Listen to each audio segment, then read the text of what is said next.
जय हिंद। आज हम भारतीय भूगोल में भारत की नदियों से संबंधित जितने भी इम्पोर्टेंट प्रश्न बन सकते हैं उन सभी प्रश्नों को विस्तार से अध्ययन करेंगे। तो ये वीडियो को स्टार्ट करते हैं।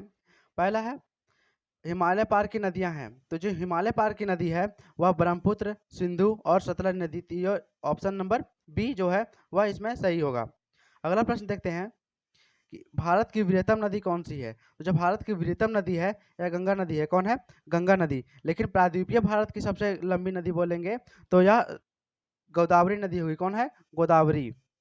गोदावरी नदी होगी। ठीक है। अब बात है गंगा नदी का। तो गंगा के बारे में जान लेते हैं। इसका कुल लंबाई जो है 2525 किलोमीटर है। कितना है? 2525 किलोमीटर है। उद्गम स्थान बोलेंगे तो गंगोत्री ग्लेशियर से निकलता है। कहाँ से? गंगोत्री। गंगोत्री ग्लेशियर। ग्लेशियर। ठीक है। तो यहाँ से इसका उद्गम होता है और इसमें जो इसका मुहाना बोलेंगे मतलब इसका यह गिरते कहाँ पर जा करके है? तो बंगाल की खाड़ी में। बंगाल की खाड़ी। ठीक है। तो यह बंगाल की खाड़ी में गिरती है। इसका लंबाई 2525 है और गंगोत्री ग्लेशियर से इसका उद्गम होता है। अगला प्रश्न देखते हैं।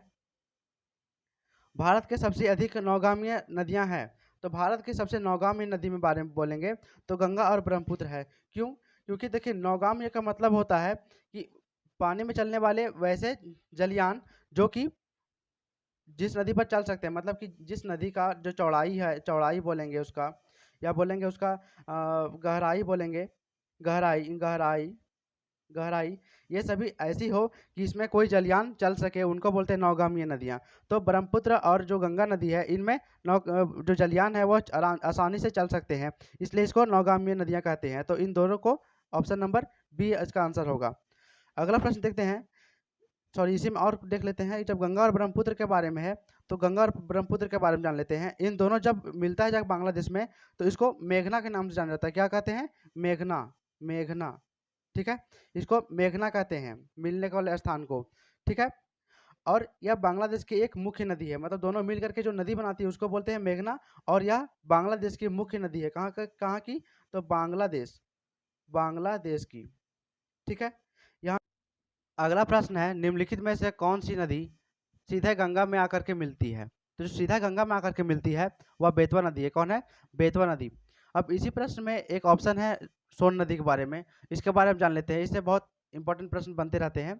तो इसका उद्गम जो बोलेंगे, इसका उद्गम स्थान मध्य प्रदेश का अनूपपुर जिला में, अनूपपुर अनूपपुर जिला में अमरकंटक की पहाड़ी से निकलती है। कहाँ से? अमरकंटक। अमरकंटक।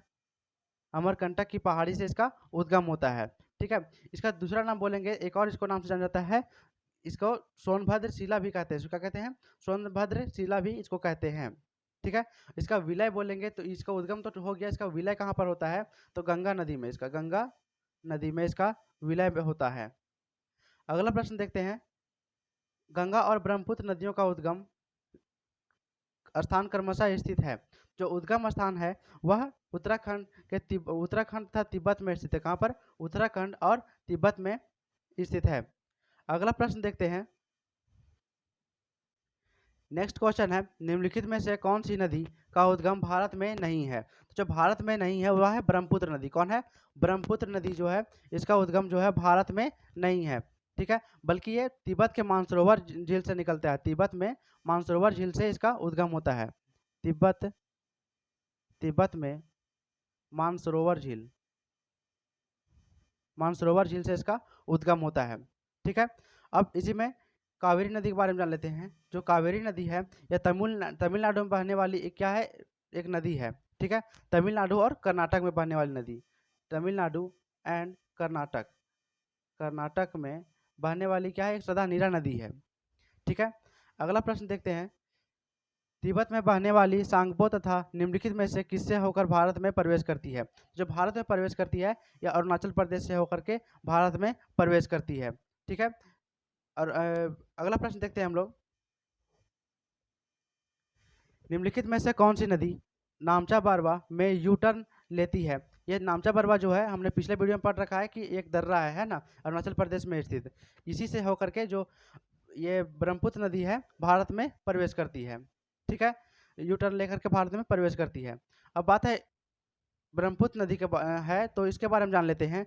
तो जो बांग्लादेश में इसको बोलते हैं जमुना बोलते हैं। क्या बोलते हैं? जमुना।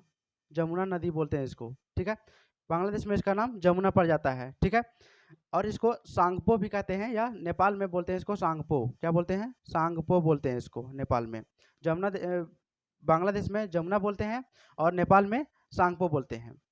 तो इस प्रश्न से इतनी जानकारी मिलती है। अगला प्रश्न देखते हैं 9 नंबर। निम्नलिखित में तिब्बत में मानसरोवर झील के पास से कौन सी नदी का स्रोत है? मतलब ये जो सिंधु नदी है, सतलज नदी और ब्रह्मपुत्र नदी है, ये तीनों नदियाँ जो है वह तिब्बत के मानसरोवर झील से निकलती है, ठीक है। अगला प्रश्न देखते हैं। निम्नलिखित में से कौन सी नदी दक्षिण से उत्तर की ओर प्रवाहित होती है? जो दक्षिण से उत्तर की ओर प्रवाहित होने वाली नदी है या बेतवा नदी ही है ना। और बाकी इसके बारे में पिछले वीडियो में ही पढ़ रखा है हमने। जो गंगा नदी में इसका विलय होता है, ठीक है। और एमपी राज्य में बहने वाली एक नदी है, ठीक है। और इसका लंबाई अगर बात करते हैं तो 480 किलोमीटर इसका है टोटल लंबाई। अगला प्रश्न देखते हैं। नेक्स्ट 11वां प्रश्न है कि निम्न में से कौन सी नदी हिमालय से परे की नदी है? सॉरी, मेघालय हमने बोल दिया। ये हिमालय से परे की नदी है। तो जो हिमालय के परे की जो नदी है वह सतलज नदी है ना। पिछले वीडियो में हमने पिछले ही क्वेश्चन में हमने पढ़ा था, जो सतलज नदी है वह तिब्बत के मानसरोवर झील से निकलती है, ठीक है। तो ये हिमालय की परे की नदी है। अगला प्रश्न देखते हैं। निम्नलिखित नदियों में से कौन एक विनाशक नदी कहलाती है? तो बात है इसमें विनाशक नदी का, जो कोसी नदी है इसको एक विनाशक नदी बोला जाता है। क्यों? क्योंकि इसको बिहार का शोक कहते हैं। बिहार में आए दिनों में इसके किसी कारण बहुत अधिक बाढ़ आते रहता है, तो इसलिए इसको विनाशक नदी भी कहते हैं। और बिहार का शोक भी कहते हैं, है ना। बिहार का शोक बिहार का शोक कहते हैं इसको, या अभिशाप इसको बिहार का अभिशाप भी कहते हैं। इसका जो उद्गम बोलेंगे तो नेपाल में हिमालय से निकलती है। कहाँ से? नेपाल में हिमालय से इसका उद्गम होता है। नेपाल में हिमालय से इसका उद्गम होता है, ठीक है। अगला प्रश्न देखते हैं। अच्छा, इसमें और जान लेते हैं। जो कोसी नदी है यह नेपाल से निकलता है, लेकिन यह बिहार और झारखंड से के रास्ते या बिहार के पटने में जाकर के, ये गंगा नदी में जाकर के इसका विलय हो जाता है। मतलब इसका भी विलय कहाँ होता है? गंगा नदी में ही इसका विलय होता है, ठीक है। अगला प्रश्न देखते हैं। निम्नलिखित में से कौन बंगाल का शोक कहलाता है? तो जो बंगाल का शोक है यह दामोदर नदी है ना। ये झारखंड में बहने वाली नदियां हैं, जो कि झारखंड के हजारीबाग नामक स्थान से इसका उद्गम होता है, ठीक है। और जाकर के गंगा में ही यह भी विलय हो जाता है, मतलब इसमें मिल जाता है। अगला प्रश्न देखते हैं। वो दो नदियां कौन सी है जो अमरकंटक पठार से निकलती है? अमरकंटक पठार से निकलती है, परंतु अलग अलग दिशाओं में बहती है। जो अलग अलग दिशाओं में बहने वाली जो नदियां हैं वह नर्मदा और सोन नदी है। कौन कौन है? नर्मदा नदी और सोन नदी। अब दोनों को बारीकी से जान लेते हैं। जो सोन नदी है इसको हमने पढ़ा है क्या कि ये झारखंड से निकल करके बिहार के पटना में जाकर के गंगा नदी में जाकर के विलय होता है ना, जो कि पूरब दिशा में पड़ता है।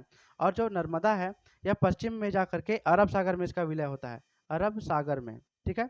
इस अरब सागर में इसका विलय होता है। पश्चिम में बहने वाली नदी है नर्मदा नदी। नेक्स्ट क्वेश्चन है। निम्न में से किस नदी को उड़ीसा का शोक कहते हैं? तो महानदी को उड़ीसा का शोक कहते हैं। तो इसका उद्गम बोलेंगे तो छत्तीसगढ़ के जो पहाड़ी है हिसावा, उससे उद्गम होता है ना। हिसावा पहाड़ी से निकलता है ये, हिसावा पहाड़ी, इससे इसका उद्गम होता है, ठीक है। तो आई होप कि यह वीडियो आपको अच्छा लगा होगा। तो लाइक कीजिए, सब्सक्राइब कीजिए और दोस्तों के साथ शेयर कीजिए।